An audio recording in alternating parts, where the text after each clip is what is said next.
ఈరోజు ఒక శ్రేష్టమైన అంశాన్ని మీకు పరిచయం చేస్తాను. నశించిన దానిని వెతికి రక్షించడానికి మనుష్య కుమారుడు వచ్చాడు అని చెప్పే మాట ముందు చాలా డిస్కషన్ జరిగాయి. యేసయ్యకు జక్కయ్యకి చాలా కొన్ని మాటలు జరిగాయి. అక్కడ ప్రయత్నాలు, దిగి రావటం, వెళ్ళటం, చూడటం, అందరూ ఎదురుగా అతన్ని చూసి వాళ్ళందరూ మాట్లాడుతున్న మాటలు బట్టి అక్కడ మాట్లాడాడండి. ఆ మాట ఈరోజు మీకు నేను పరిచయం చేస్తాను. 19:9 ఉంటుంది. అందుకు యేసు ఇతడును అబ్రహాము కుమారుడే. పలకండి మాట. ఇతడును అబ్రహాము కుమారుడు కాదు, కుమారుడే. ఇది మావుడే. భలే ఉందా మాట. కుమారుడే స్టాంపు. కుమారుడు కాదు, కుమారుడే. భలే ఉంది కదా. ఈడు మావుడే. నేను ఇక్కడికి వస్తున్నప్పుడు అలా చాలా మంది అంటారు, మీరు మా ఊరే, మీది మాది మరపురం, మనంతా ఒకటేవరం అన్నట్లుగా ఇతడు మా ఊడే అన్నట్టుగా అనిపించింది నాకు. ఇప్పుడు మీకు ఏం పరిచయం చేస్తున్నాను అంటే, అసలు జక్కయ్యను చూసి ఇతడును అబ్రహాము కుమారుడే అని ఎందుకు అనవలసి వచ్చింది? ఇంతకు ముందు జక్కయ్యకి యేసయ్యకి ఏమన్నా పరిచయం ఉందా? వీళ్ళిద్దరూ ఏమన్నా బంధువుల? కొన్ని ఇలాగ అనుకుందాం, జక్కయ్యకి అబ్రహాంకి సంబంధం ఏంటి? ఎందుకు అవుతాడు అబ్రహాము కుమారుడు? యేసయ్య ఎందుకు వెతుక్కుంటూ వచ్చి చెట్ల మధ్యలో దాక్కున్న అబ్రహామును, చెట్టు పైన ఉన్న జక్కయ్యను, చెట్టు కింద ఉన్న నతానయేలును, వీళ్ళందరినీ ఎందుకు ఎన్నుకోవాల్సి వచ్చింది అంటే, ఆయనకు అవసరం. మనం ఏ ఒక్క పాపి నశించిపోకూడదు. ఇప్పుడు అబ్రహాము కుమారుడే అనే మాట ఎందుకు అనవలసి వచ్చిందో చెప్పి, అసలు రావడానికి గల కారణం దేవుడు మనలో ఏం చూస్తాడు, ఆ సంగతుల్ని నేను మీకు పరిచయం చేస్తాను. ఇప్పుడు 2 విషయాలు. అబ్రహాము, జక్కయ్య. పట్టుకోండి రెండుని. 1 అబ్రహాము, 2 జక్కయ్య. ఇప్పుడు జక్కయ్య ఎవరో మీరు కనిసిపోయిన నోటి మాటలేదు పలకాలి. అబ్రహాం ఎవడో, జక్కయ్య ఎవడు? అబ్రహాము కుమారుడే. ఇతడును అబ్రహాము కుమారుడే. మరి అబ్రహాం కుమారుడు ఎవరు మనకు తెలుసుండి? ఇస్సాకు. ఆడు బాధపడ్డా నాన్న, నేను నీ కుమారుడిని కదా. మరి యేసుప్రభు వెళ్ళి ఆడెవడో చెట్టు ఎక్కున్నాడు చూపించి నీ కొడుకు ఎందుకు అంటాడు అని బాధపడ్డా. ఇప్పుడు తేల్చేద్దాం. అసలు జక్కయ్య అబ్రహాము కుమారుడు ఎందుకు అవుతాడు? వీళ్ళిద్దరికీ ఏమైనా సంబంధం ఉందా? వీళ్ళిద్దరూ బంధువుల? ఎక్కడ పాత నిబంధన గ్రంథంలో ఉన్నటువంటి అబ్రహాం, ఎక్కడ కొత్త నిబంధన గ్రంథంలో ఉన్నటువంటి జక్కయ్య? వీళ్ళిద్దరికి సంబంధం ఏంటి? ఏమున్నా వీళ్ళిద్దరికేనే. ఏ పోలికలు బట్టి అనవలసి వచ్చింది? అన్నవాడు సామాన్యుడైతే పట్టించుకోనక్కర్లా. అన్నవాడు నజరేయుడని యేసు, అన్నవాడు మంచి బోధకుడు, అన్నవాడు సృష్టికర్త అని ఆయన అన్ని తెలిసిన ఆయన అంటున్నాడు, ఇతడును అబ్రహాము కుమారుడు. ఎందుకు అవుతాడు అబ్రహాం కుమారుడు? కొన్ని సంగతులు నేను తెలియచేస్తున్నా, వైపు చూడండి. విశ్వాసమే. దాన్ని బట్టి అక్కడికి వెళ్తాను నేను. అక్కడి నుంచి కొన్ని విషయాలు చెప్తాను మీకు. వీళ్ళిద్దరి గురించి ఒకసారి ఆలోచిద్దాం. సంబంధం ఉందో లేదో తెలిసిపోతుంది. 3 స్థితిగతులు మీతోనే చెప్తాను. ఓకే. నెంబర్ 1, భౌతిక స్థితి. It's mean personality. భౌతికంగా జక్కయ్య పొట్టివాడు. చెప్పండి, జక్కయ్య పొట్టివాడు. అబ్రహాం పొట్టివాడు కాదు. ఆ రోజుల్లో పొట్టోలు తక్కువ, ఆజాని బావులు. అబ్రహాము పొడిగట్టివాడు, జక్కయ్య పుట్టోడు. సంబంధం లేదు. 2, ఆర్థికంగా ధనవంతుడు జక్కయ్య. ఎలా సంపాదించాడు ధనాన్ని? అన్యాయంగా సంపాదించాడు. దానికి ఒక పేరు పెడదాం, ఆర్థికంగా అన్యాయస్తుడు అనండి. ఆర్థికంగా అన్యాయస్తుడు. అబ్రహాము అన్యాయస్తుడు కాదు, న్యాయమైన విధులు కలిగిన వాడు అబ్రహాం. ఈ 2 పట్టుకోండి. అబ్రహాము పొడుగైనోడు, జక్కయ్య పొట్టోడు. అబ్రహాము న్యాయమైనోడు, జక్కయ్య అన్యాయస్తుడు. 3, యేసు ప్రభు వారు కూడా నడిచేస్తుంటే ప్రజలు అన్నారు, పాపి అయిన ఈ మనుషుని ఎంత బస చేయగలుగుతున్నాడు అన్నారు. అంటే పాపి, ఆత్మీయముగా పాపి. ఈ 3 విషయాలు చెప్పండి. భౌతికంగా పుట్టివాడు, ఆర్థికంగా అన్యాయస్తుడు, ఆత్మీయముగా పాపి. ఈ మూడు విషయాలు పట్టుకోండి. భౌతికంగా జక్క ఎవరు? పొట్టివాడు. ఆర్థికంగా అన్యాయస్తుడు, భౌతికంగా ఆత్మీయముగా పాపి. ఇలా చూస్తే అబ్రహాము నీతిమంతుడు, జక్కే పాపి. అబ్రహాము పొడిగైన వాడు, జక్కే పుట్టాడు. అబ్రహాము న్యాయవంతుడు, జక్కయ్య అన్యాయస్తుడు. పోలికలు ఉన్నాయా? గట్టిగా చెప్పాలి. సంబంధం ఉందా? చెప్పేసి మా మాట లేకుండా సంబంధం లేదు. అయినా ఈయన అంటాడు, ఇతడును అబ్రహాము కుమారుడే. అంటే ఇప్పుడు తండ్రుల్లో ఉన్న పోలికలు బిడ్డలోకి వస్తేనే కదా. మా నాన్నగారు లైన్మెన్ గారు, ఆయన పేరు చంద్రరావు గారు. సేమ్ ఆయనకులా ఉంటుంది నా ముక్కు, ఆయనకులా ఉంటుంది నా రంగు, ఆయనకులా ఉంటుంది నా మాట. ఎక్కడికైనా వెళ్తే చంద్రరావు గారు కొడుకు అంటూ ఉంటారు. నా చిన్నతనంలో నేను మా నాన్నగారు లైన్మెన్ గారు కాబట్టి చాలా మంది ఫ్రెండ్స్ ఉండేవారు. దాంట్లో 10 మంది ఫ్రెండ్స్ నన్ను ఎత్తుకున్నారంట. చక్కగా తిరుగుతుండేవారు, నేను తిరుగుతుండేవారంట. 4-5 తరగతి వరకు తెలిసాను నేను. ఆ తర్వాత వాళ్ళు రిటైర్ అయిపోయి ముందు హైదరాబాద్ పట్టణానికి వెళ్ళిపోయి అక్కడ ఒక కాలనీ ఇల్లు కట్టేసుకున్నారు వీళ్ళు. మా నాన్నగారిని కూడా రమ్మంటే మా నాన్నగారు వెళ్ళలేదు, పిల్లలు ఎక్కువ ఇక్కడ ఉండిపోయాడు. తర్వాత నాన్నగారు రిటైర్ అయిపోయి చనిపోయారు. ఆయన చనిపోయిన తర్వాత నేను అనుకోకుండా సేవకుని అయ్యాను. సేవకుని అయిన తర్వాత నేను హైదరాబాద్ ప్రాంతానికి వాక్యం చెప్పడానికి వెళ్ళాను ఒకసారి. సరే, వెళ్ళిన తర్వాత అనుకోకుండా యాదృచ్ఛికంగా మా నాన్నగారు ఫ్రెండ్స్ ఉన్న కాలనీకి వాక్యం చెప్పడానికి వెళ్ళిన సభలకి. సరే, వాక్యం చెప్తున్నాను. మా నాన్నగారి ఫ్రెండ్లు అప్పటికే 2-3 వికెట్లు పడిపోయి కొంతమంది ఉన్నారు. వాళ్ళు అక్కడ కూర్చుని నన్ను చూస్తున్నారు. వాళ్ళకి అనుమానాలు. మాట్లాడుతున్న నన్ను చూసి ఒకడు అన్నాడట, రేపు పిల్లడు చూస్తుంటే ఎక్కడో చూసినట్టుంది కదా అన్నాడంట. నిజమే అలాగుంది అన్నాడట ఇంకొక ఆయన. అప్పుడు అతనిలో ఒకడు అన్నాడంట, నిజంగా అతను చూస్తుంటే ఎక్కడో చూసినట్టుంది ఈ అబ్బాయిని అంటుంటే దాంట్లో ఒకడు బయటపడిపోయాడంట. ఒరే, మనకి చంద్రరావు అని ఒకడు ఉండేవాడు కదా లైన్మెన్, ఆడు కొడుకులాగా ఉన్నాడే అనేటప్పుడు ఇంకొకడు అన్నాడంట, లైన్మెన్ కొడుకు లైన్మెన్ అవుతాడు కానీ ఆశగారు ఎందుకు అవుతారు? అయిపోయింది డౌట్ అక్కడితో వాళ్ళకి. సరే, డౌట్ క్లారిఫై చేసుకోవడానికి కారు ఎక్కుతున్నారు. కారు ఎక్కడ నా దగ్గరికి వచ్చారు, నాతో మాట్లాడుతున్నారు. బ్రదర్, మీరు ఏ ఊరు అన్నారు. సార్, మాది పత్తిపెట్టండి. ఏ జిల్లా? తూర్పుగోదావరి జిల్లా. చెప్పు, మీ నాన్నగారు ఏం చేస్తారో అనేటప్పటికి మా నాన్నగారు లైన్మెన్ చేసేవారంటే దాంట్లో అక్కడ ఇలాగ కళ్ళు నేను చెప్తాను కూడా అన్నట్టుగా. ఈలోగా మీ నాన్నగారు ఏం చేస్తారో లైన్మెన్ చేసేవారు సార్. మీ నాన్నగారి పేరేంటన్నారు ఎక్సైటింగ్ గా. మా నాన్నగారి పేరు చంద్రరావు అన్నానండి. అనేటప్పుడు దాంట్లో అక్కడ ఇలా చిట్కేసి అన్నాడు. నేను చెప్పానా ఇతడును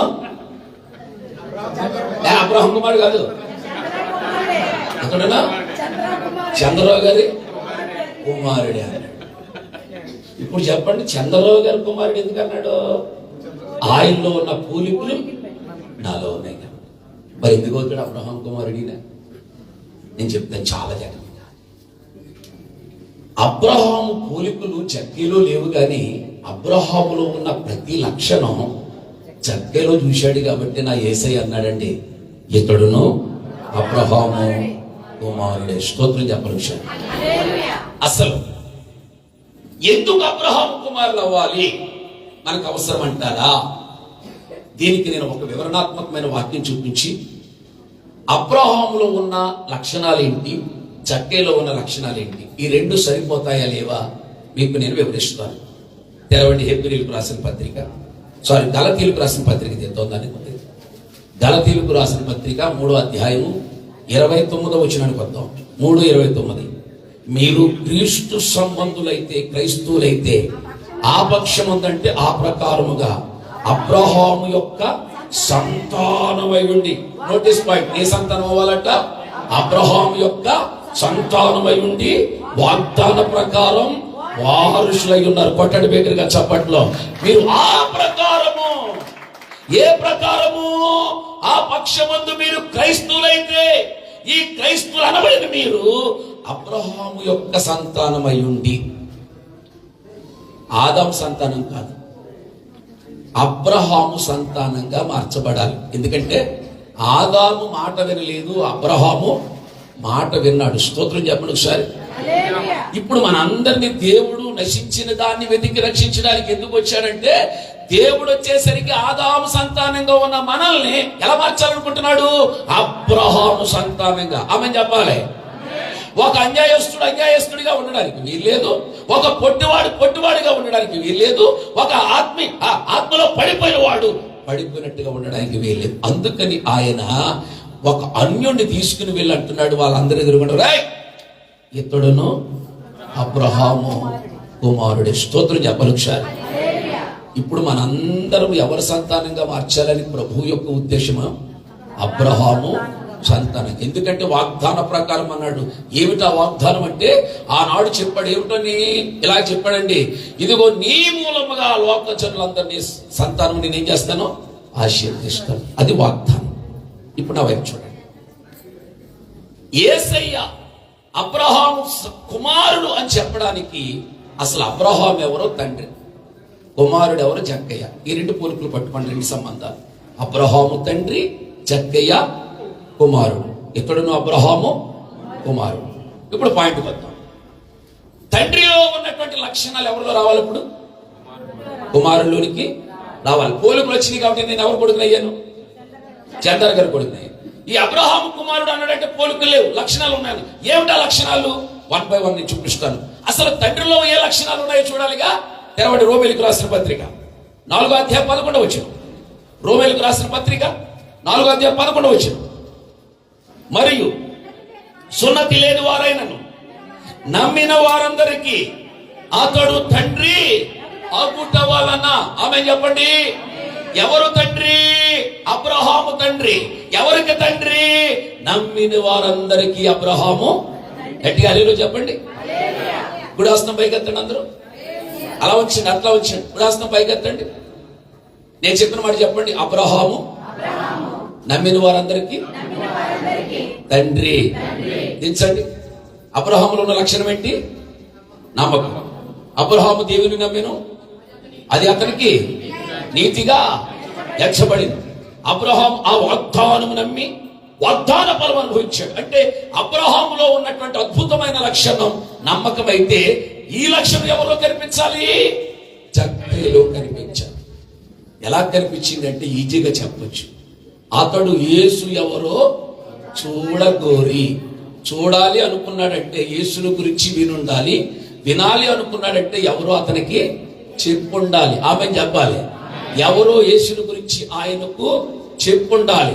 చెప్పటం వల్ల మనోడు వినుండాలి. వినటం వలన అతనికి చెప్పాలి, విశ్వాసం కలిగి ఉండాలి. ఆ విశ్వాసానికి ఉన్న అద్భుతమైన మరొక పేరే నమ్మకం. అయితే అక్కడ అబ్రహాములో ఏ నమ్మకం అయితే ఉందో ఇక్కడ జక్కీలో అదే నమ్మకమైన లక్షణం ఉంది. కాబట్టి నా యేసయ్య అన్నాడు అందరూ అదిరిగుండని, ఇతడును అబ్రహాము. దేవునికి స్తోత్రం చెప్పాలి ఒకసారి. క్రిస్మస్ లో ఒక అద్భుతమైన మాట మీతో నేను చెప్తాను. నా యేసయ్య భూమి మీదకి నశించిన దాన్ని వెతికి రక్షించడానికి వచ్చినప్పుడు ఆయన చేసిన మొట్టమొదటి పని ఏంటంటే నమ్మకత్వం చూస్తాడు. మనం నమ్మగలిగితే అద్భుత కార్యాలు చూస్తాం. మనం అలేలో చెప్పాలి ఒకసారి. మార్తా మార్తా నమ్మో, నమ్మితే ఆయన మహిమ నీవు చూస్తావు. పిల్లలు, నమ్మి చెడిపోయినాడు ఎవడో లేడు. నమ్మక చెడిపోయిన వాళ్ళు చాలా మంది ఉన్నారు. ఎవడో తాగెత్తిస్తానంటే ఆడు నమ్ముతున్నాం. ఎవడో పిల్లలు కొడతారో యాపిల్ పండు ఎత్తానంటే ఆడు నమ్ముతున్నాం. ఎవడో అరటిపండు ఎత్తాడంటే వాడు నమ్ముతున్నాం. మీకు మాట చెప్తాను, గుడ్డిగా నమ్మండి యేసయ్యను, అబ్రహాం సంతతిగా మార్చేస్తాడు.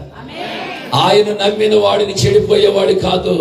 నమ్మిన ఎడల కార్యాలు చూస్తావు. నమ్ముట నీ వలనైతే నమ్మకాన్ని నమ్మిన వాడికి సమస్తము సాధ్యమే. గట్టిగా స్తోత్రం చెప్పాలి. హల్లెలూయా, హల్లెలూయా.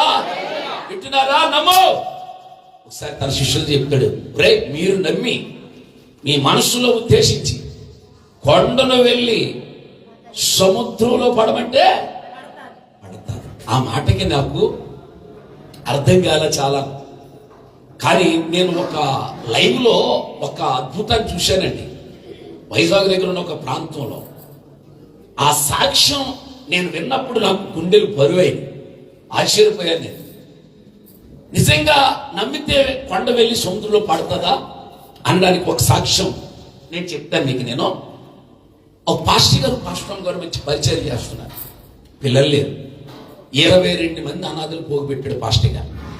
ఒక ఇల్లు అద్దెకి తీసుకుని 22 మందికి ఈయన వెళ్ళటం, కాలుకు పట్టురావటం, ఖర్చు పెట్టడం, ఏ సహాయం లేకుండా 22 మందిని పోషిస్తున్నాడు. భారం బాగానే పెరుగుతుంది. అనుకోకుండా ఒక దినాన్న పాస్టర్ గారు గుండెపోటు వచ్చి చనిపోయాడు. 22 మంది పిల్లలు అనాథులు, ఇంకోసారి అనాథులు అయ్యారు. ఈ బరువు అంతా పాస్టమ్మ గారి మీద పడిపోయింది. ఈ పాస్టమ్మ గారు ఏం చేయాలో అర్థం కాక మనలాంటి వాళ్ళు రూపాయి ఇస్తూ 1 సంవత్సరం గడిపింది. ఇంక అద్దెలు కట్టే పరిస్థితి లేక పాపం వచ్చిన వాడు ఇల్లు ఖాళీ చేసేమన్నాడు. ఖాళీ చేసి 22 మంది పిల్లల్ని ఊరి చివర ఉన్నటువంటి చెట్టు దగ్గర పడుకోబెడుతుంది ఈవిడ. వాళ్ళకి చలిడుతుందంటే వారి పోస్టులు పీక్కొచ్చి కప్పుతుంది. కొన్నాళ్ళు అలా గడుస్తుంటుంటే ఆ ఊరి పెద్ద ఒకటి చూసి, పాస్టమ్మ నీ పరిస్థితి చూస్తుంటే మేము కొంతకాలమే సహాయం చేయగలిగాని ఎమ్మెల్యే గారి దగ్గరికి వెళ్ళి సహాయం చేస్తానంటే అక్కడికి వెళ్ళి ఎమ్మెల్యే గారిని కలిసి అడుగుతుంది, అయ్యా 1-2 సెంట్లు నేల ఇస్తే ఏదో పాకేసుకుని పిల్లలు పెట్టుకుంటున్నాయి, ఎండకి ఎండుతున్నారు, వానకు తడుస్తున్నారంటే తప్పకుండా పాస్టమ్మ మంచి పని కదా ఎల్లుండి రా అన్నాడంట. ఎల్లుండి వెళ్ళిపోతే మళ్ళా 10 రోజుల తర్వాత అన్నాడంట. 10 రోజుల తర్వాత వెళ్ళిపోయిన మళ్ళీ 5 రోజుల తర్వాత రమ్మంటే 5 రోజుల తర్వాత వెళ్ళిందంట. ఎప్పుడు రమ్మంటే అప్పుడు వెళ్తుంది, అయ్యా నాకు ఏదో సహాయం చేస్తారని దండం పెట్టి అడుగుతుంది. ఒక రోజుకి చాలా సీరియస్గా వెళ్ళిపోతుంటే కారుకి అడ్డం పడింది. అయ్యా రమ్మన్నారు కదా అంటుంటే, పాస్టమ్మ మేము అలాగంటాం అంతే, అలాగ వచ్చేటమేనా, ఎప్పుడు రమ్మంటే అలాగ వచ్చేస్తున్నావు, నువ్వు నన్ను ఏడిపించేస్తున్నావు అంటే, అది కదయ్యా నాకు సహాయం చేస్తానని అప్పుడే 6 నెలలు అయిపోయిందా, నాకు ఏదైనా సహాయం చేయవై అంటే అప్పుడు అలాగే ఇలా చూసి అన్నాడంట, చిచ్చి బాబాయ్ ఈ దరిద్రాన్ని వదిలించుకోవాలనుకుని అలాగే ఇలా చూస్తే ఎదురుకుండా కొండ ఉందంట. ఇదిగో నన్ను ఇంక ఏడిపించక కొండ కావాలని నీకు అన్నాడంట. ఆ కొండ కావాలంటే ఈవిడ అందంటే ఇచ్చేడు బాబా అన్నంట. నువ్వు గడుచు తర్వాత ఏం కదా కొండ ఏం చేసుకుంటావే అని ఇచ్చేస్తానులే అన్నాడంట. రాసి ఇచ్చేస్తానులే అన్నాడంట. ఎప్పుడు రాస్తారని అన్నాడంట. ఎప్పుడు రాస్తారంటే దీనికి టైం చెప్తే మళ్ళీ వచ్చేస్తుంది. ఈ గొడవ ఎందుకొని పక్కనే ట్రక్ తీసుకొచ్చి ఆ కొండ రాసి ఆవిడకి ఇచ్చేసాడట. ఆ 2 రోజుల నుంచి ఎర్లీ మార్నింగ్ పిల్లలు తీసుకుని కొండ మీద చేయబెడుతుంది. ప్రార్థన, ప్రభువా విశ్వాసంతో ప్రార్థన చేస్తే, నమ్మకంతో ప్రార్థన చేస్తే కొండలు ఎక్కడ పడుతుందన్నా, సముద్రంలో పడుతుందన్నా. నువ్వు ఇచ్చిన వాగ్దానాన్ని మాటను పట్టుకుని నేను ప్రార్థన చేస్తున్నాను, నువ్వు నాకు సహాయమని 3.5 నెలలు ప్రార్థన చేయగా ఒక కమిటీ ఆ చుట్టుపక్కల సముద్రం దగ్గర ఓడల రేవు కట్టడానికి నిర్ణయించుకోవాలి. ఓడల రేవు కట్టాలంటే రాయి కావాలి. ఆ రాయి కావలసి ఒక బృందాన్ని పంపిస్తే బృందం అంతా తిరిగింది. ఎమ్మెల్యేని అడిగి తీసుకొచ్చిన తర్వాత ఎమ్మెల్యే చూపించి, ఎమ్మెల్యే ఆ కొండను తవ్వి అక్కడేసి ఫోర్ట్ కడతాం అనుకుంటున్నప్పటికి ఆయన అన్నాడంట, కొండ ఏమంది కాదు ఆల్రెడీ రాసి ఇచ్చేసాను దానికి అన్నాడంట. పిలవండి అయితే అడుగుతా అంటే, యువతండి బాబు మొండితే పిల్లలు అంటదంటే ఆవిడ పిలిచమ్మా ఈ కొండ మాకు కావాలి ఇస్తావన్నాడు. అది కదా నాకు పిల్లలు ఉన్నారయ్యా, నాకు ఆ డబ్బులు కావాలి, ఇల్లు కట్టుకోవాలి, మేము ప్రార్థన చేస్తున్నామంటే, నువ్వు కంగారు పడకమ్మా 5 కోట్లు ఇస్తామన్నారంట. 5 కోట్లు ఇస్తామన్నారంట. 5 కోట్లు సున్నాలు ఎన్ని ఉంటాయి కూడా ఎవడికి తెలియదు. అలాగేనయ్య అంటే ఆ చెక్ రాసి ఇచ్చేసిన తర్వాత, ఆశ్రమ నువ్వు కంగారు పడొద్దు, ఈ కొండ మేమే తవ్వుకుంటాం అని జేసీబీలు తెచ్చుకుని ఆ కొండ అంతా తవ్వి ఇప్పుడు ఎక్కడ వేసారు, సముద్రంలో వేసారు. ఫోర్ట్ కట్టడానికి సముద్రంలో వేశారు. ఆ తర్వాత ఆ కొండ అంతా తురిపించి అక్కడ వేస్తే ఈ ఖాళీ స్థలం 3 ఎకరాలు వచ్చిందంట. ఆ 3 ఎకరాలు 2 సెంట్ల నేల గురించి ప్రార్థన చేస్తే 3 ఎకరాల స్థలం ఇచ్చిన తర్వాత వాళ్ళు ఇచ్చిన డబ్బుతో 4 స్టేర్ల బిల్డింగ్ కట్టి 350 మంది అనాథ పిల్లలకు ఆహారం పెడుతుంది ఆవిడ. అది లైవ్ సాక్ష్యం. స్తోత్రం చెప్పాలి. తెలుసా నీకు? ఆలస్యం అవుతుందేమో కానీ అద్భుతం జరుగుతుంది. గట్టిగా స్తోత్రం చెప్పాలి. నమ్మకాన్ని కోల్పోకండి. కొండ వెళ్ళి సముద్రంలో పడిందా లేదా? పడుతుందండి. అది నమ్మకం అంటే. వెనకడికి ఇంకొకరితో నమ్మిందంట. ఒక ఇంటికి వెళ్ళి కరివేపాకు అడిగిందంట. కరివేపాకు చెట్టు వాళ్ళ ఇంట్లోనే ఉంది. అస్తమానం పెట్టేది. ఒకసారి చిరాకు ఉంటే వెళ్ళి అడిగిందంట, నీకు పని పాట లేదంటే చిన్నదానికి పెద్దానికి కరివేపాకు అంటారు అతలు బాగుందంట. అతలు అంటే గుండు బరువు ఎక్కువైపోయి బాధ ఎక్కువైపోయి దాని దొడ్లో చెట్టు ఉందని కదా, దానికి అలాగా నా దొడ్లో లేదని కదా తల తిట్టింది. ఆదివారం చాలా సీరియస్గా వచ్చి కనీసం తలకెప్పుడు దూకోకుండా వెళ్ళిపోయిందంట మందిరానికి. ఆ రోజున పాస్టర్ గారు ఇదే వాక్యం చెప్పారంట, నువ్వు నమ్మిన ఎడల కొండ వెళ్ళి సముద్రంలో పడుతుందని మాట వచ్చిందంట. అప్పుడు అనుకుందే దాని సంగతి చూస్తాను, నేను నమ్మకంతో ప్రార్థన చేస్తాను, ఈసారి దాని దొడ్లో చెట్టు వచ్చి నా దొడ్లో ఎందుకు పడదని అనుకుని ఇంటికి వెళ్ళి మోకరించి ప్రార్థన మొదలెట్టిందట. కిటికీ తిన్నగా చెట్టు ఉంది. ఆ చెట్టు తిన్నగా మోకరించి ఆ రాత్రి, ప్రభువా నువ్వు వాగ్దానం ఇచ్చావు, నమ్మితే కొండలు పడుతుంది అన్నావు, నాకు కొండ ఉంది కానీ దాని దొడ్లో కరివేపాకు చెట్టు వచ్చి ఎక్కడ పడాలి, నా దొడ్లో పడాలని మొదలెట్టిందంట ప్రార్థన. ప్రార్థించేసరికి అర్ధరాత్రి దాకా ప్రార్థించింది. కిటికీ తెరుతుంది చూస్తుంది, కిటికీ తెరుతుంది చూస్తుంది, అక్కడే ఉంది కానీ రావట్లేదు. ఏంటి ఎలా జరుగుతుంది అనుకుని మళ్ళీ ఒకసారి చూసేసరికి గాలి వస్తుందంటే పైన. గాలి అక్కడ ఊపుతుంది కదా, ఏవా వచ్చేసావా తండ్రి, మొదలెట్టు ఊపెత్తున్నావా, థ్యాంక్స్ ప్రభు అని ముగ్గట్టుకెళ్ళి మొరకేసేసిందంట. అక్కడికి వెళ్ళి దొడ్లోని. ఇక్కడ ఏం చెప్పేసి మారుకేసేసిందట. మారుకేసేసి తెల్లవారు ప్రార్థన చేస్తే చెట్టు అక్కడే ఉంది, వేసిన ముగ్గు ఇక్కడే ఉంది, తెల్లారిపోయింది. ఆ తెల్లారికి అట్లా అంటుందంట. పాటలు అందరూ ఇలా చెప్తారు కానీ అది వస్తుందా సత్తదా అందంట. నమ్మకం అంటే ఇలాంటి పనికి మళ్ళట్లు కాదు. నమ్మకం దేవుని మీద ఉంచగలిగి, నీ అవసరతకు తగ్గ నమ్మకాన్ని దేవుని ఎదుటి పెట్టగలిగితే, ఆ నమ్మకం మనలో బలపరచగలిగితే మనమును అబ్రహాము కుమారులమే. కొట్టండి బిగ్గరగా చప్పట్లో. మనమును అబ్రహాము సంతానమే. హల్లెలూయా చెప్పండి గట్టిగా. హల్లెలూయా. మీరందరూ గుండెల మీద చేసుకుని చెప్పండి, నమ్మి చెడిపోయారా? గట్టిగా చెప్పాలి. నమ్మి చెడిపోయినాడు ఉన్నాడా? చెప్పండి ప్రతి ఒక్కడితోటి నమ్మమని. ఆ నమ్మకమే మనల్ని ఇంటికి బ్రతికిస్తుంది. నేను అంటాను, సమస్య వస్తుంది, ఎదల దేవుడు ఉన్నాడు, ఎప్పటికైనా కార్యం జరిగిస్తాడు. అందుకే అబ్రహాములో ఏ నమ్మకం అయితే ఉందో అదే నమ్మకం జక్కీలో చూశాడు కాబట్టి అన్నాడండి, ఇతడును అబ్రహాము కుమారుడే. స్తోత్రం చెప్పలు సార్. నెంబర్ 2, నమ్మిన వారందరికి అబ్రహాం ఎవరు? తండ్రి. నమ్మిన వారందరికి అబ్రహాం ఎవడు? తండ్రి. అదే లక్ష్యం ఎవరిలో చూశాడు? జక్కలో చూశాడు కాబట్టి ఇతడు ఏమయ్యాడు? అబ్రహాం కుమార్. నెంబర్ 2, ఈ పాయింట్ లో 4 పాయింట్లు చెప్తాను మీకు. నేను ఇంకొక అరగంట టైం ఉంది నాకు. అన్న మంచి టైం ఇచ్చో, థ్యాంక్స్ అన్న. ఫ్రీగా చెప్తున్నాను వీళ్ళందరికీ. 4:12 చదువుతాం. రోమేలుకు రాసిన పత్రిక 4:12 చదువుతున్నాం.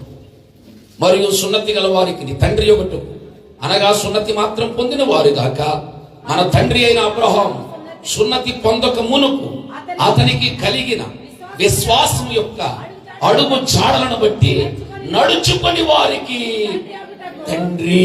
ఇలా పలకండి నాతో చాలు. ఎవరికి తండ్రి అంటే విశ్వాసము యొక్క అడుగు జాడలలో నడుచుకొని వారికి అబ్రహాము తండ్రి. హల్లెలూయా చెప్పండి. ఎలాగట్ట అందరూ పలకండి. విశ్వాసం యొక్క అడుగు జాడలను బట్టి ఎవడైతే నడుస్తాడో వాళ్ళందరికీ ఎవరు అబ్రహాము? తండ్రి. అతని దగ్గర విశ్వాసం యొక్క అడుగు జాడలు ఉన్నాయి. What is the steps? ఏమిటి విశ్వాసం యొక్క అడుగు జాడలు? మీకు 4 విషయాలు చెప్తాను. అబ్రహాం దగ్గర, ఈ జక్కే దగ్గర జాగ్రత్తగా టాలీ చేస్తాను మీకు నేను. ఏమిటి విశ్వాసం యొక్క అడుగు జాడలు అని అంటే, నా వైపు చూడండి. అబ్రహాము దగ్గరికి 3 దేవదూతలు వచ్చారు, అవునా? ఆది కాండలో కనిపిస్తారు. అబ్రహాము దగ్గరికి 3 దేవదూతలు వచ్చినప్పుడు, 3 దేవదూతలు వచ్చినప్పుడు అబ్రహాము చెట్టు కింద ఉన్నాడు. మమ్మిరే దగ్గర సింధూరు వనంలో ఎక్కడ ఉన్నాడు? చెట్టు కింద ఉన్నాడు. ఎక్కడ? అబ్రహాము చెట్టు కింద ఉన్నాడు. జక్కయ్య ఎక్కడ ఉన్నాడు? చెట్టు పైన ఉన్నాడు. ఇద్దరికి టాలీ చేస్తాడు. అబ్రహాము చెట్టు కింద ఉన్నాడు, జక్కయ్య చెట్టు పైన ఉన్నాడు. గట్టిగా స్తోత్రం చెప్పండి సార్. ఇప్పుడు ఆ వచన భాగం చూపిస్తాను. రండి బైబిల్ దగ్గరికి. ఆది కాండ గ్రంథం 18వ అధ్యాయము 6వ వచనానికి రండి. సంఘం నేర్చుకోవాల్సిన అద్భుతమైన విషయాలు చెబుతాను మీకు నేను. అబ్రహాము గుడారములోనున్న శారా యొద్దకు త్వరగా వెళ్ళి నీవు త్వరపడి 3 మానికల మెత్తని పిండి తెచ్చి పిసికి రొట్టెలు చేయమని చెప్పాను. అబ్రహాము పశువుల మందకు పరిగెత్తి ఒక మంచి లేత దూడను తెచ్చి ఒక పనివారికి అప్పగించాను. వాడు త్వరగా సిద్ధపరిచాను. హల్లెలూయా చెప్పండి ఒకసారి. ఎస్, విశ్వాసం యొక్క అడుగు జాడలు ఎలా ఉంటాయి అంటే, ఇక్కడ 2 విషయాలు చదువుకున్నారు మీరు. బైబిల్ చదివిన వాళ్ళందరికీ మాట.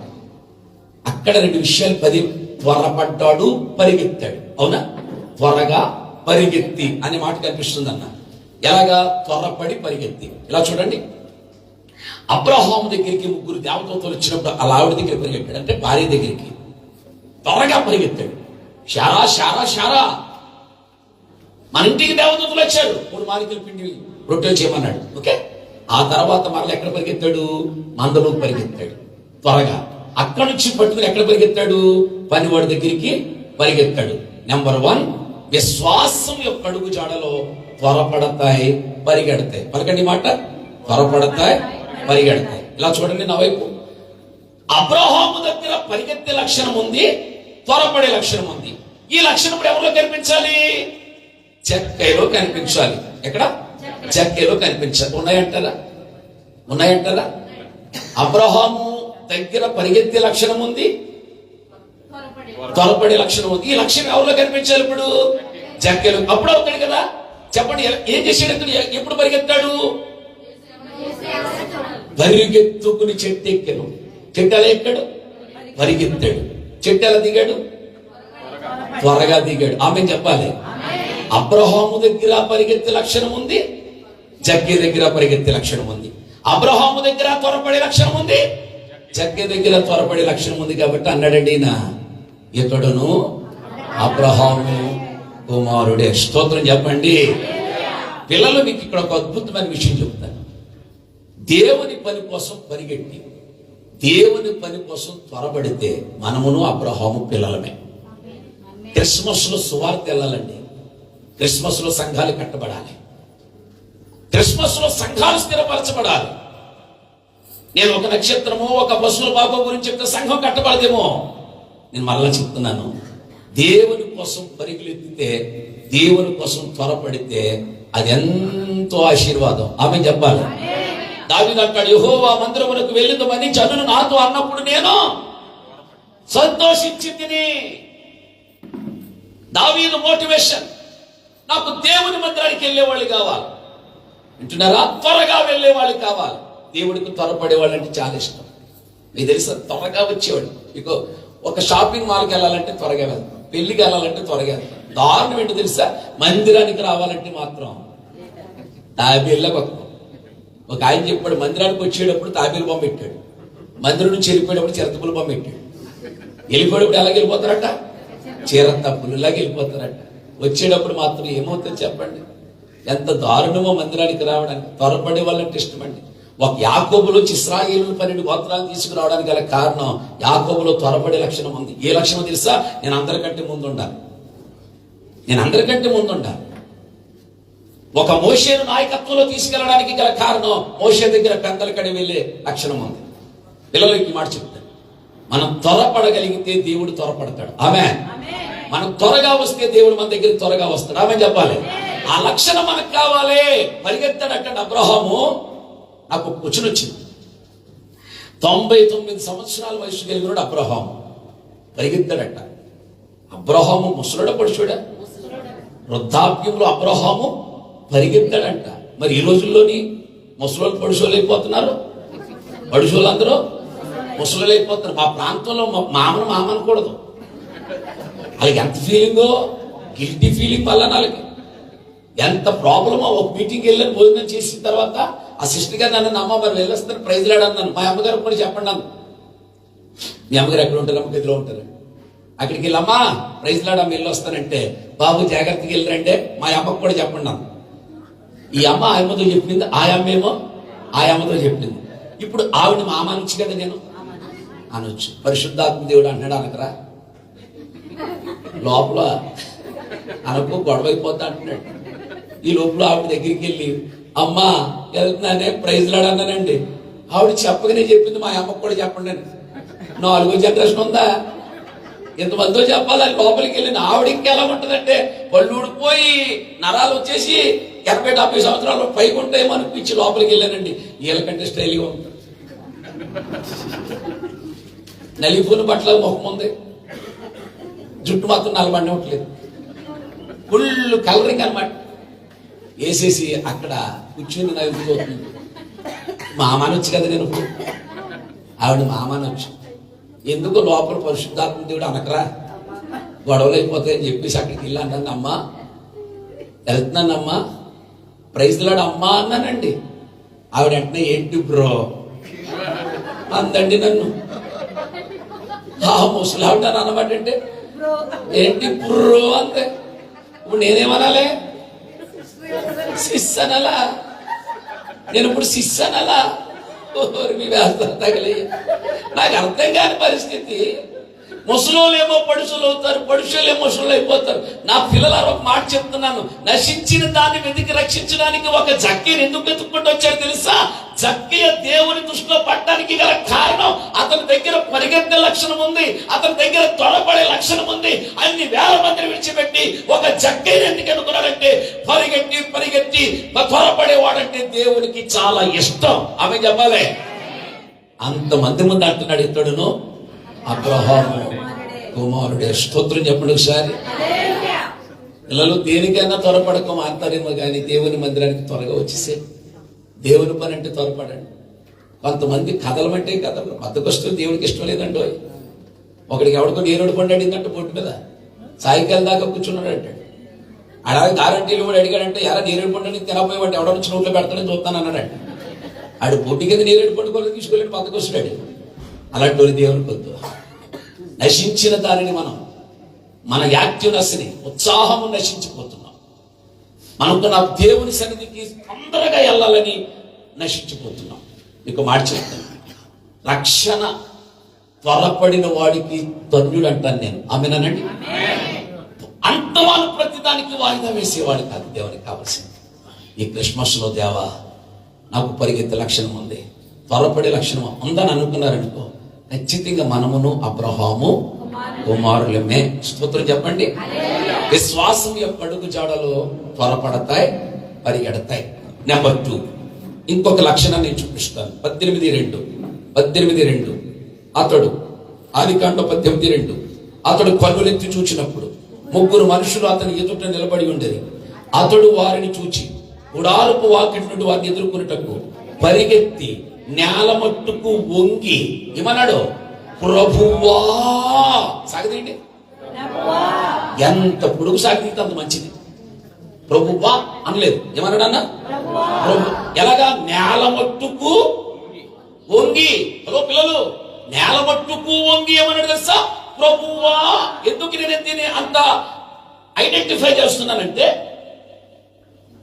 ఎక్కడో పాత నిబంధన గ్రంథంలో ఉన్నటువంటి అబ్రహాము నేల మట్టుకు వంగి ప్రభువా అని సాగదీశాడుగా. ఇప్పుడు 19వ అధ్యాయానికి వచ్చేది లోకాసువార్త వచ్చేసి జక్కే దగ్గరికి. లోకాసువార్త 19వ అధ్యాయం 8 వచ్చినట్టు వచ్చింది. 19:8 వచ్చేసింది. జక్కయ్య నిలవబడి ఇదిగో ప్రభువా కాదు, సాగదీయాలి. ఏమంటే ఇక్కడ మీరు గమనించారా? పాత నిబంధన గ్రంథంలో అబ్రహాము ప్రభువా అన్నాడు, ఇక్కడ జక్కయ్య కూడా ప్రభువా అన్నాడు.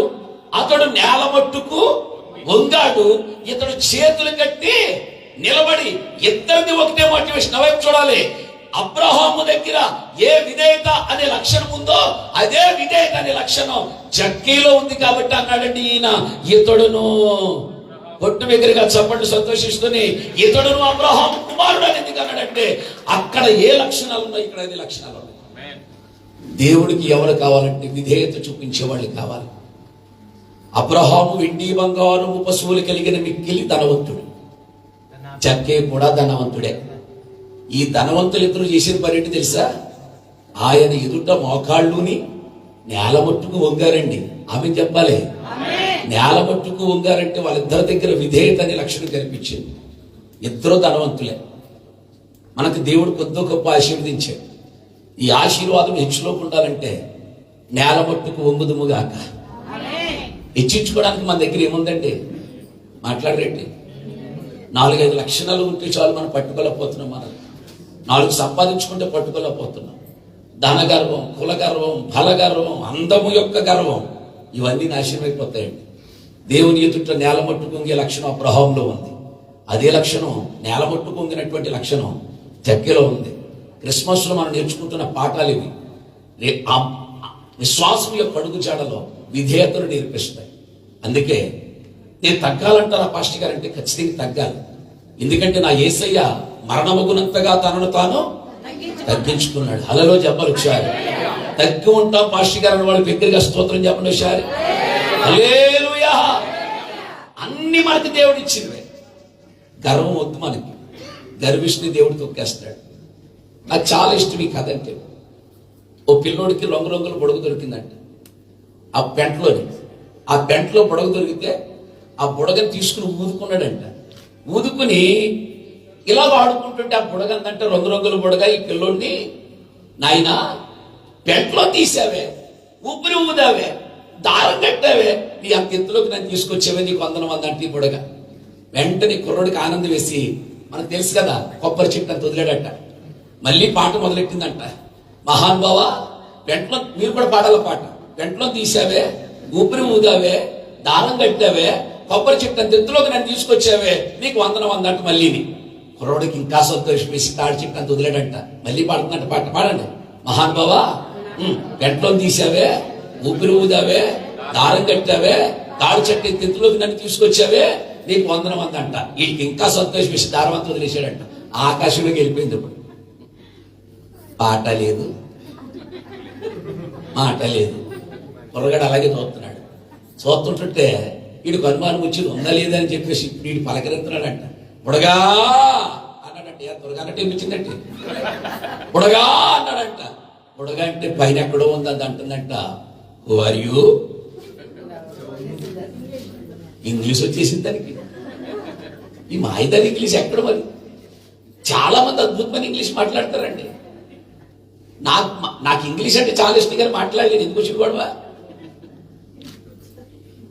ఇక్కడ నుంచి మా ప్రాంతం వాడ ఒక ఆవిడ ఇక్కడికి వచ్చేసింది. చేట్లిట్లో పనిచేసింది. నాకు ఇంగ్లీష్ ముక్కలు నేర్చుకుంది. మా ఇంటి దగ్గర చిన్న గొడవ అయింది. ఆ గొడవలో కుర్రోడు ఇవి మీదకి వచ్చాడు. ఆ గొడవలో ఇప్పుడు ఇంగ్లీష్ మాట్లాడుతుంది దీనికంట. ఆయన అంటుంది, వయ్యాలు కమింగ్ మీదకే. ఇంత గొడవ. వై ఆర్ యూ కమింగ్ మీదకే? బికాజ్ ఐ ఎమ్ వెరీ లోకువా. నీ ఇంగ్లీష్ తగలేదు, బుర్రపాడైపోతుంది నాకు. ఇది ఎక్కడ ఇంగ్లీష్ రా బాబా? కంటస్థ పట్టేశాను నేను. వై ఆర్ యూ కమింగ్ మీదకి? బికాజ్ ఐ ఎమ్ వెరీ లోకువా అంతే. ఎలా అన్నాడు. సింపుల్ గా తీసి అవతల పడేసాడు. వద్దురా బాబు మనకి. 4 రోజులు హైదరాబాద్లో వచ్చాడు మా వాడు. అక్కడ వెంట వచ్చేసాడు. ఏంద్రా బాయ్ గట్లా ఉన్నాం, గజోడికి ఇదేంటి అన్నాడు. వద్దు బాబోయ్ మీరు మాట్లాడకండి అలాంటి ఇంగ్లీష్. పైకి వెళ్ళింది అంటుంది, హూ ఆర్ యూ అంటుంది కుర్రోని. ఆడ అంటాడు, నేను ఐ డోంట్ నో. మళ్ళీ నువ్వెవరో నాకు తెలీదు అంత. చాలాసార్లు అడిగాడు. బుడగా మళ్ళీ పాట పాడుతున్నాడు. పెంట్లో తీసానే, ఊపిరి ఊదానే, దారం కట్టానే, నేను వదులుతున్నానంటే ఐ డోంట్ నో యు మ్యా, నువ్వెవరో నాకు తెలియదు అంటుంది. 3 సార్లు అడిగాడు, నేను తెలీదని. నాకు తెలీదు అంత. అప్పుడు ఆడు, నీకు తెలియకపోతే నాకేం తెలుసు అంత. దీనికి తెలియదు ఏంటంటే దారం ఎవరి చేతిలో ఉంది? ఏ చేతిలోనే ఉంది. 3 సార్లు నాకు తెలియదు అనేటప్పటికి నీ సంగతి నేను చూస్తాను, పైకి వెళ్ళకి వచ్చిందా నీకు కొమ్ములని చెప్పి లాగటం మొదలెట్టాడు. మళ్ళీ తాడి చెట్టు వచ్చేసింది. అయ్యి బాబాయ్ ఎక్స్ట్రా చేసి ఎదుర్కొంటాను, ఎలాగెత్తున్నాడు. మళ్ళీ కొబ్బరి చెట్టు వచ్చేసింది. అయ్యి బాబాయ్ కిందకు వచ్చేస్తున్నాను, ఇప్పుడు ఏంటి పరిస్థితి? దగ్గరికి అంటే వచ్చి మొఖం తినక నిలబడి మళ్ళీ మొదలెట్టేస్తుంది. మహానుభావా పెంట్లో తీసావే, ఊపిరి ఊదావే, దారం కట్టావా అంటుంటే వీడు అన్నాడు, తవ్వుకో చెప్పకో లాగి దవడ మీద పుట్టాడండి. ఏమైంది ఇప్పుడు? బైకిల్ ఎక్కడ పడింది? ఎక్కడి నుంచి వచ్చిందో అంతకు ముందే బెటర్ ఊదితే గాలి వెళ్ళింది. ఇప్పుడు ఊదిన గాలి. ఈ విషయంలో నీతి ఏంటో తెలుసా? మన ఆశీర్వాదం అంతా దేవుని చేతిలో ఉంది కాబట్టి ఎక్స్ట్రాలో నడసాలి. ఇవాళ ఎక్కడో పెంట్లో ఉన్న మనం తీసుకొచ్చి అనేక మందికి సువాసనగా మార్చిన దేవుని ఎదుట ప్రభువా అని తగ్గి ఉండండి. అబ్రహాము కుమారుడిగా ఆశీర్వదిస్తాడు దేవుడు. గట్టిగా కొట్టండి చప్పట్లో. అబ్రహాము కుమారుడిగా ఆశీర్వదిస్తాడు. ఆయన ఎవడ అంటాడు, ఆశీర్వాదం మీరు ఒక్కడ రావద్దు, మీ కారులో 4 రావాలి, ఒకడు బ్లేజర్ పెట్టుకోవాలి, ఒకడు బైబుల్ పెట్టుకోవాలి, ఒకడు వాటర్ బాటిల్ పెట్టుకోవాలి. తమ్ముడు ఎందుకు అయిందంటే మీకు రెస్పెక్ట్ పెరుగుతుంది అంటాడు. ఈ బిస్కెట్ తగలేయ్యా, రెస్పెక్ట్ పెరుగుతుంది అంటే నా వెనకాల ఒకడు వస్తే నా బ్లేజర్ ఒకడు, నా ట్యాప్ ఒకడు, నా వాటర్ బాటిల్ ఒకడు, ఇవన్నీ పట్టుకుంటే నేనేమన్నా తమ్ముడా ఈనాడు కొట్టుకోవడానికి నేను వికలాగున్నా, ఆడింది పట్టుకోవాలంటే గొప్ప వస్తుందంట. అప్పుడు నేను అన్నాను, తమ్ముడు ఆయన నా వస్తువులు నేను మోసుకపోతే ఆయన నేను మొయ్యలేను. ఏది పెడితే అదే తిని, ఏది ఇస్తే అదే పట్టుకెళ్ళి, అలా ఉన్నంతసేపు నాకు దేవుడు దీవిస్తాడు రా. ఆ ఫోజు మనకు వద్దురా అన్నాను నేను. అన్నా దేశానికి వచ్చి మాట చెబుతున్నాను, నువ్వు అబ్రహాములకు ధనవంతులమైన నేల మట్టుకు నిలబడి ప్రభువా అని విధేయత చూపించండి, ఆకాశం అంత ఎత్తులో ఆశీర్వదిస్తాడు నా దేవుడు. ఆ లక్షణాన్ని అబ్రహాములో చూశాడు. అదే లక్షణాన్ని ఎవరైతే అట్లా చూశాడు? జక్కేలో చూశాడు. కాబట్టి ఇతడును అబ్రహాము కుమారుడయ్యాడు. గట్టిగా స్తోత్రం చెప్పండి. వింటున్నారా? ఒకటి, విశ్వాసం యొక్క అడుగు జాడలు త్వరపడతాయి, పరిగెడతాయి. 2, విశ్వాసం యొక్క అడుగు జాడలు విధేయత చూపిస్తాయి. 2 లక్షణాలు అబ్రహామును చూసాం. 3, 4 లక్షణాలు చాలా సింపుల్ గా చెప్పి మీకు సమయం ఇచ్చేదిగా 5:30కి ముగిస్తానని ఇంకొక పావుగంట ఉంది. మనసు నిబ్బరం చేసుకుని నా వైపు చూడండి. 18వ అధ్యాయం 5వ వచనం. 18వ అధ్యాయం 5వ వచనం. ఆదికాండం 18:5. వస్తున్నారా? అక్కడ 18, ఇక్కడ 19. అదే తేడా మీకు. కొంచెం ఆహారం తెచ్చేదను, మీ ప్రాణములను బలపరచుకొని తరువాత మీరు వెళ్ళవచ్చు. ఇందు నిమిత్తమే కదా మీ దాసుని యొద్దకు మీరు వచ్చి తిరిగి. అబ్బా, కొంచెం కీలకమైన పాయింట్ చెప్తున్న వైపు చూడండి. అబ్రహాము దగ్గరికి 3 దేవదూతలు వచ్చినప్పుడు వీళ్ళతో అబ్రహాము మాట్లాడుతున్న మాట, అయ్యా దేవదూతలారా, మా ఇంటికి మీరు ఎలాగే వచ్చారు కాబట్టి నిలబడండి, కొంచెం ఆహారం తెస్తాను, తినండి, ప్రాణాలు బలపరుచుకుని మీరు తిరిగి వెళ్ళొచ్చు అన్నాడు. ఇక్కడ నేను చెప్పే పాఠం ఏంటంటే, వచ్చిన వాళ్ళు ఆహారం పెట్టమని అడిగారా? చెప్పాలి. అబ్రహాము నాకు రొట్టెలు చెయ్యి, మీ ఆవిడ చేత కొబ్బరి చెట్టు చేయించన్నారా? లేదు. వచ్చిన వారు ఆహారం పెట్టమని అడగలేదు. కానీ ఆహారం పట్టుకొస్తాను తినండి అన్నాడంటే లోపల వాళ్ళ అంతరంగం ఏంటో అబ్రహాముకు అర్థమయ్యింది. 3వ పాయింట్, అంతరంగాన్ని అర్థం చేసుకునే లక్షణం అబ్రహాములో ఉంది. స్తోత్రం చెప్పలు ఒకసారి. అడగకుండానే ఆకలి తీరుస్తాను అన్నాడు అక్కడ. మరి ఇదే లక్షణం ఎవరిలో కనిపించాలి? జక్కీలో కనిపించాలి. చెప్పండి, మీరు ఈజీగా చెప్పొచ్చు. ఎవరి దగ్గరైనా అన్యాయంగా నేను సంపాదించింది 4 ఇత్తలు ఇచ్చేస్తానన్నాడు. అడిగాడా? చెప్పలేసే అడిగాడా? అడగకుండానే ఆకలి తీర్చాడు, అడగకుండానే ఆస్తి ఇచ్చేస్తానన్నాడు. అంతరంగాలు అర్థం చేసుకునే లక్షణం ఉంది కాబట్టి అన్నాడు ఇతడును. చేతి గట్టిగా స్తోత్రం చెప్పండి. వింటున్నారా? వచ్చామా వెళ్ళామని కాదు, సంఘం అంతరంగాలు అర్థం చేసుకోవాలి. నేటి సంఘాలు చెడిపోవడానికి ఒక మూల కారణం చెప్తాను. సేవకుడు సంఘాన్ని ఏమనకూడదు, దువ్వి సోపు రాసి 10 సార్లు పొగిడితే సంఘం ఉంటుంది. అలాంటి సంఘాలు దేవుడికి అక్కర్లా. సేవకుడు గద్దింపునకు లోబడే సంఘాలు లేవండి. సేవకుడు అంతరంగం అర్థం చేసుకునే వాళ్ళు, ఆ తపన అర్థం చేసుకునే వాళ్ళు మనసు లేదండి. స్కూల్కి వెళ్ళిన తర్వాత పిల్లోడు కనుక బాగా మంచి మార్కులు రాకపోతే తల్లిదండ్రులు వెళ్ళి అడుగుతారు, యావయ్యా ఎందుకు రాలేదు మార్కులు, ఇంత డబ్బులు కడుతున్నావు అని అంటారు. ఏమండి మీ పిల్లల్ని తిట్టుతే పారిపోయేలా ఉందండి అంటే కొట్టు అంటారు మనం. మరి సంఘానికి వచ్చిన తర్వాత సేవకుడు అంతరంగం మీకు అర్థమవుతుందా అని నేను అడుగుతున్నాను. ఒక ఉదాహరణ చెప్తాను. నాతాను ప్రవక్త దావీదు దగ్గరికి వచ్చాడు. దావీదు సింహాసనం మీద కూర్చున్నాడు. మధ్యలో నిలబడి నాతాను ప్రవక్త వస్తే దావీదు నిలబడి అంటున్నాడు, అయ్యా పాస్టర్ గారు ఎలా వచ్చారండి సార్? దావీదు, నాకు సమస్య వచ్చిందయ్యా, పరిష్కారం అవ్వట్లేదయ్యా. చెప్పండి సమస్య ఏంటో నేను పరిష్కరిస్తానన్నాడు దావీదు. చూస్తున్నారా? నటిస్తున్నారా? మీరు పలకాలే ఉన్నారు కదా, మంచి పాయింట్స్ చెప్తున్నారు. ఏంటి మాస్టర్ గారు ఎలా వచ్చారంటే నాకు సమస్య వచ్చింది అన్నాడు. ఏంటి సమస్య చెప్పి నేను తీర్చేస్తాను. దావీదు ఖచ్చితంగా తీరుస్తావు అంటే దెబ్బకు తీర్చేస్తాను రాజుని కదా అన్నాడు. అప్పుడు నాతాను ప్రవక్త దావీదుకి అర్థమయ్యేటట్టు కథ చెప్పాడండి. ఆ కథని గురించి నేను ఇంకా అంతంగా చెప్తాను, వచ్చాడు మీకు అర్థమయ్యేటట్టుగా. అయ్యా దావీదా, నేను ఒక ఇంట్లో అద్దుకుంటున్నానయ్యా. ఎడం పక్క ఇల్లు ఉంది, కుడి పక్క ఇల్లు ఉంది అయ్యా. ఎడం పక్కడికి 100 గొర్రెలు ఉన్నాయ్యా, కుడి పక్కడికి 1 గొర్రె ఉంది. ఈ కుడి పక్కన ఉన్న గొర్రె ఉంది కదా ఇంటికాలుడు, ఆ ఇంటి అదేం చెప్తున్నాడంటే రోజు ఆ గొర్రెకి స్నానం చేయిస్తాడో, బట్టలు కడతాడో, ట్రాన్స్పోర్ట్ రాస్తాడో, పేర్లో రాస్తాడో, అందంగా చూసుకుని పక్కన పడుగు పెట్టుకుంటాడు. అయ్యా ఆ గొర్రె అంటే వాడికి చాలా ఇష్టం. మరి ఎడం పక్కన ఉన్న వాడికి 100 గొర్రెలు ఉన్నాయి కదా, దానికి గొర్రెలు కాపలు పెట్టుకుని వాడు కాపాడుకుంటున్నాడు. అయ్యా ఈ ఇద్దరు వాళ్ళిద్దరికి మధ్యలోనే ఉన్నా. ఒక రోజు నేను డాబా మీద తిరుగుతుంటే ఒకడు 100 గొర్రెలు కలిగిన ఇంటికి వచ్చాడు. వాడు ఆడు మేనలుడు అనుకుంటాను. అయ్యా అన్నాడు. వీడన్నాడు రరే అన్నాడు. లోపలికి వెళ్ళారు. సాయంకాలం దాకా మాట్లాడుకుని బయటకు వచ్చాక అల్లుడు వండరా గొర్రెను కోసి పెడతానన్నాడు. తలకమాసం ఎత్తవా అన్నాడు. అలాగేట్రా మూలికెళ్ళి తీసేస్తానన్నాడు. అయితే పట్టుకొచ్చుకోయి అన్నాడు. ఇప్పుడు వాడి మేనల్లుడికి భోజనం పెట్టడానికి గొర్రెను కోయడానికి 100 గొర్రెల్లో 1 గొర్రెను కోసి పెట్టకుండా వీడు అల్లారు ముద్దుగా పెంచుకుంటున్న కుడివైపు ఇంటికి వచ్చి గొర్రెను కోసి వాడికి పెట్టేశాడన్నా. అది చూసిన కాడి నుంచి గుండెలు తరిక్కిపోతుందయ్యా, అలా పెట్టొచ్చు అంటారా కరెక్ట్ అంటారని దావీదుని అడిగాడు నాతాను ప్రవక్త. ఎవడికైనా కోపమేగా. 100 గొర్రెలు ఉంచుకున్నవాడు పక్క గొర్రెలు పట్టుకెళ్తాడని పక్కనున్న సైనికుడు బుట్లో ఉన్న కత్తి ఇలా తీసి ఆడి ఇంటి అడ్రస్ చెప్పు, ఆడి పేరుంటో చెప్పు, ఆడి లొకేషన్ షేర్ చేయి, తుక్కు కింద నరికేస్తాను. 100 గొర్రెలు ఒక గొర్రె పోయకుండా అల్లారు ముద్దుగా పెంచుకుంటున్నా గొర్రెను పోస్తున్నా ఎవడాడు అనేసరికి దావీదుని ఎదురుగా ఉన్న నాతాన్ అన్నాడు, హా మనుష్యుడవు నీవే అన్నాడండి. ఇక్కడ నేను వేసే కీలకమైన క్వశ్చన్ ఏంటంటే, ఆ మనుషుడవు నువ్వే అన్నప్పుడు ఎత్తిన కత్తి పెట్టి నరికేసిన రాజు మాటను ధిక్కరించినందుకు తప్పు కాదు. కానీ దావీదు అలాగని లేదండి.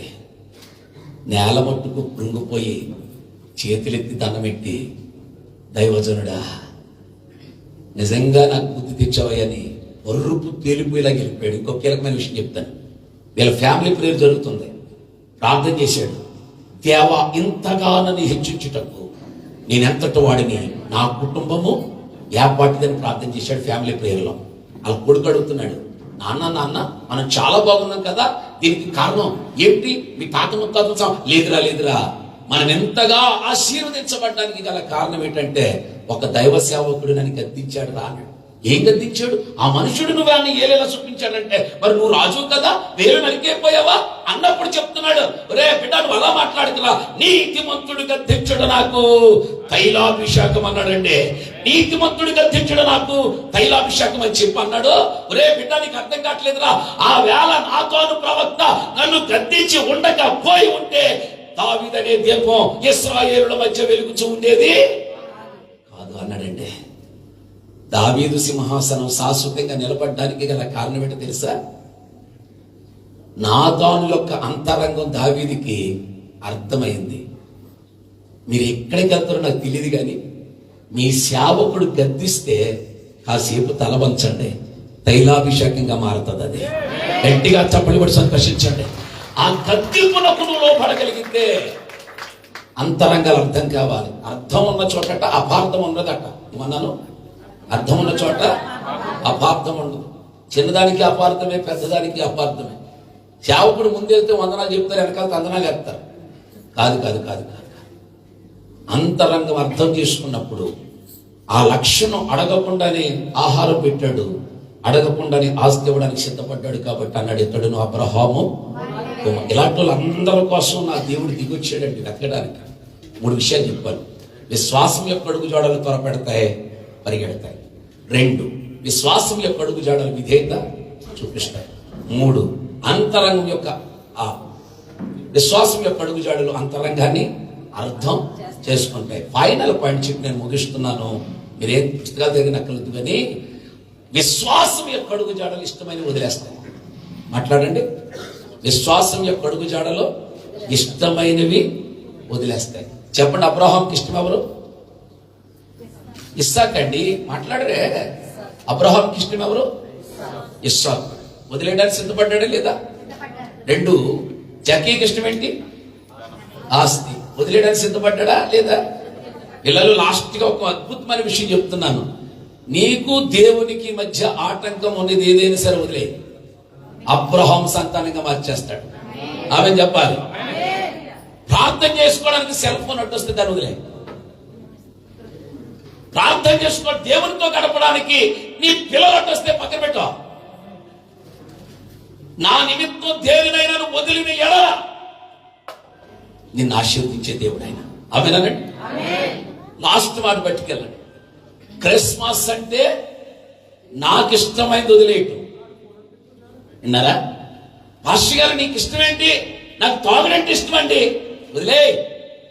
నాకు తిరగటం అంటే ఇష్టం అండి, వదిలే. నాకు చూడటం అంటే ఇష్టం అండి, వదిలే. అది దేవునికి ఆటంకం. దేవునికి ఆటంకంగా ఉన్నది ఏదైనా నీకు అడ్డుగా ఉంటే వదిలే. That is the real Christmas. గట్టిగా స్తోత్రం చెప్పండి. హల్లెలూయా. ఈ రోజుల్లో దేవునికి ఇవ్వవలసిన ప్రాధాన్యత కంటే నీకు నువ్వే ఇచ్చుకుంటున్నావు ఎక్కువ. చివరి దినాల్లో ఉన్నాం, దేవుని రాకడి దినాల్లో ఉన్నాం, ఈ 2025 సంవత్సరం గడిచే కడవరి దినాల్లో ఉన్నాం. ఒక మంచి మాట మీతో నేను చెప్పి వెళ్తున్నాను. వచ్చేటప్పుడు మీరు అందరూ జగ్గేలా వస్తే, వెళ్ళేటప్పుడు మాత్రం అబ్రహాము సంతానముగా తిరిగి వెళ్ళేదుముగాక. పట్టొచ్చుగా దగ్గరగా చప్పట్లు కూడా సంతోషించండి. వచ్చేటప్పుడు చక్కెలాగే వచ్చా, కానీ వెళ్ళేటప్పుడు మాట్లాడాలి. 2025లో చక్కేవే, 2026లో అబ్రహాము సంతతిగా మార్చడానికే నశించుచున్న మనల్ని వెదకి రక్షించడానికి నా దేవుడు దిగి వచ్చిన మహానుభావుడు. గట్టిగా కొట్టండి చెప్పండి, దిగి వచ్చిన మహానుభావుడు. అందుకని అన్నాడండి, ఇతడును అబ్రహాము కుమారుడి పోలికలు లేవు గాని ఏమున్నాయి, లక్షణాలు వచ్చినాయి. ఆ లక్షణాలు ఇలా ఉన్నాయి. నేను ఎందుకు చెప్పని మాటలంటే, గడవరి దినాలలో క్రిస్మస్ అంటే వేడుక కాదండి, వదిలివేయటం. చాలా మంది చాలా వదిలేశారు. తన యవ్వనాన్ని వదిలేసిందండి మరియా. ఎవరి కోసం? యేసయ్య కోసం. తన హోదాను విడిచిపెట్టేశాడండి యోసేపు. ఎవరి కోసం? యేసయ్య కోసం. తన ఘనతను విడిచిపెట్టేసిన వాళ్ళు ఉన్నారు, యేసయ్య కోసం. అందుకే చరిత్ర మిగిలింది. ముగిస్తూ మాట చెబుతున్నాను, నీ ఇంటిలోనికి రావాలి నా యేసయ్య, నీ ఇంటికి రక్షణ రావాలి. అప్పుడు అన్నాడండి, ఇతడును అబ్రహాము కుమారుడే. లేచి నిలబడండి, అందరూ కూడా లేచి నిలబడండి. ఈ పగటి వేళ నువ్వు నాతో మాట్లాడు నాయన. ఈ క్రిస్మస్ లో నేను ఎలా ఉండాలో చెప్పు. ఇతడును అబ్రహాము కుమారుడే. వచ్చేటప్పుడు అతడు జక్కేలాగా వచ్చాడు, కానీ వెళ్ళేటప్పుడు జక్కేలాగా పోలేదు. అబ్రహాము కుమారుడిలాగే దీవించబడి వెళ్ళాడు. దేవా, నేను కూడా ఈ మెట్లు దిగి వచ్చేటప్పుడు జక్కేలాగే వచ్చాను, కానీ వెళ్ళేటప్పుడు మాత్రం నేను జక్కేలాగే వెళ్ళదలుచుకోలేదు. నువ్వు నాతో మాట్లాడు. ఎక్కడ నేను చెడిపోతున్నానో నన్ను ఎత్తిపెట్టి చూపించాడు. నువ్వు నాతో మాట్లాడు. విశ్వాసం యొక్క అడుగు జాడలు త్వరపడితే పరిగెడితే, ప్రభు నాకు మందిరం అంటే బద్ధకం, ఎప్పుడో వెళ్తూ ఉంటాను, లెక్క చేయను నేను. కానీ నువ్వు పరిగెత్తమన్నావు, త్వరపడమన్నావు నాయన. ఆ లక్షణాన్ని నేను తెచ్చుకుంటాను నాయన. విశ్వాసం యొక్క అడుగు జాడలో విధేయతను చూపిస్తాయి. నాకు గర్వం పెరుగుతుంది, నాకు అహం పెరుగుతుంది నాయన. నీకు నువ్వుగా తగ్గించుకుని మా కోసం వచ్చావంటే, ఆకాశ మహాకాశం అట్లా చాలని దేవుడు మహా మహిమను విడిచిపెట్టి ఎంత తగ్గించుకుని నా కోసం వచ్చావు నాయన. నేను కూడా విధేయత చూపించి, ప్రభువా నేను ఈ మోకాల ఎదుట నిలబడిపోతాను నాయన. అంతరంగాలు అర్థం చేసుకుంటాయి. ఎదుటి వాళ్ళని అర్థం చేసుకునే లక్షణం నాకు లేదు. సేవకుడు గద్దింపుని అర్థం చేసుకునే లక్షణం లేదు. నేను అర్థం చేసుకుంటాను ప్రభువా. ఆఖరిగా ఇష్టమైన దాన్ని వదిలేసుకుంటాను నాయన. నీ కోసం వదిలేసుకుంటే అది ఆశీర్వాదమే, ఆశీర్వాదమే. 2 చేతులు పైకెత్తండి. నిజంగా ఈరోజు దేవుడు నాతో మాట్లాడాడు అన్నవాడు బిగ్గరగా చప్పలు కొట్టి ఆయన నామానికి మహిమ తెచ్చుకుంటాడు. ఆయనతో మహిమ మార్గం తిరిగించుటకు, నశించిన దానిని వెనక్కి రక్షించి బాగు చేయడానికి, యేసు వారి పాపము నుండి ఆయన విడిపించి రక్షించును కనుక యేసు వారికి రక్షణ. దేవుని ఇంటికి రక్షణ వచ్చింది. వచ్చేటప్పుడు చక్కయే, కానీ వెళ్ళేటప్పుడు చక్కయే కాదండోయ్. అబ్రహాము మార్పు. Change your life, change your mind, change your direction. మనం చేంజ్ అవటమే క్రిస్మస్. క్రిస్మస్ అంటే నిన్ను నువ్వు మార్చుకో, ఈ డైరెక్షన్ మార్చుకో. ప్రతి లైఫ్ కు ఒక టర్నింగ్ పాయింట్ ఉంటుంది. పౌలు జీవితానికి ఒక టర్నింగ్ పాయింట్ దమస్కు బయట ఉన్నప్పుడు పౌలు వేరు, దమస్కు లోపలికి వెళ్ళాక పౌలు వేరు. చెట్టు మీద ఉన్నప్పుడు చక్కే వేరు, చెట్టు దిగాక చక్కే వేరు. అబ్రహాము కుమారుడిగా మారి అలాంటి మార్పు నీ జీవితానికి ఇచ్చినట్లుగా ప్రభువు నీకు తోడయుండును గాక. అందరూ ఆమె చెప్పండి. పరిశుద్ధుడు అయిన తండ్రి నీకు వందనాలు. వాక్యం ద్వారా మమ్మల్ని సంధించు. ఒక చక్కైన వెతికి రక్షించినట్లుగా నా కోసం వెతుక్కుంటూ వచ్చిన నీవు మాలో కొన్ని లక్షణాలు కనిపెడుతున్నావయ్యా. మేము అబ్రహాం సంతతిగా మారి నీ రాజ్యానికి వారసులవ్వాలని నువ్వు ఇచ్చిన వాగ్దానాన్ని బట్టి నమ్మకమనే లక్షణం అబ్రహాములో ఉంటే ఆ లక్షణాన్ని మాకు కలగచేయండి నాయన. ఎక్కడో అపనమ్మకం మమ్మల్ని వేధిస్తుంటుంటే ఆ నమ్మకం ఈ వాక్యం ద్వారా స్థిరపరచబడునుగా కానీ ప్రార్థన చేస్తున్నాను నాయన. మాలో త్వరపడే లక్షణం, పరిగెత్తే లక్షణం లేదు. మాలో విధేయత చూపించే లక్షణం లేదు. అంతరంగాలు అర్థం చేసుకునే లక్షణం లేదు. ఇదిగో నాయన మేము ఇష్టమైంది వదిలేసుకునే లక్షణం లేదు. ఇవన్నీ వదిలేసుకున్న ఒక జక్కయ్యని మా ముందుకు తీసుకొచ్చి జక్కయ్య ఇంట్లో జరిగిన క్రిస్మస్ గురించి మాట్లాడాం. మా ఇంట్లో క్రిస్మస్ ఇలాగే జరగాలి నాయన, మా ఒంట్లో క్రిస్మస్ ఇలాగే జరగాలి. అట్టి కృప మాకు ఇవ్వండి నాయన. వాక్యం ద్వారా సంధించినందుకు సంఘాన్ని ఇంకొన్ని మీరు బలపరచండి నాయన. ఒక దావీదు ఎలాగైతే సింహాసనం దగ్గర లోబడ్డాడో సంఘము కూడా సేవకునికి లోబడి ఉన్నతమైన ఆశీర్వాదాలు పొందుకునే కృపగా ఇచ్చేయండి. ఎంతమంది బలులైన సేవకులు వాక్యం విని వెళ్తున్నారు బాబు, వారి హృదయాలు కూడా నింపుదలతో నింపండి. ఈ మధ్యాహ్న వేళ మాకు ఇచ్చిన ఈ వాక్యం మా హృదయంలో కార్యసిద్ధి కలిగింపచేయమని మహిమ ఘనత ప్రభావాలు మీకు ఆరోపిస్తూ యేసుక్రీస్తు శక్తి గల నామములో ప్రార్థిస్తున్నాను పరమ తండ్రి, ఆమేన్. మంచి సమయం ఇచ్చారన్న మీకు వందనాలు. ఈ కోవిడ్ దేశం వచ్చాక మీరే ఎక్కువ సమయం ఇచ్చారు. Amen, amen. God bless you. మరొకసారి దేవుని చిత్తాన్ని కలుస్తాను. ఈ మరలా ఇదే శుక్రవారం దినాన్ని నేను బయలుదేరుతాను. దేవుని చిత్తమైతే మరొకసారి మీ మధ్యకు వస్తాను. మే గాడ్ బ్లెస్ యు అన్న మీ అందరిని బట్టి, సేవకులందరిని బట్టి 2 వందనాలు తెలియజేస్తున్నాను. గాడ్ బ్లెస్ యు అన్న. Happy Christmas. May God bless you brothers. Thank you. దేవునికి స్తోత్రం. హల్లెలూయా. దేవుడు నిజంగా మనందరూ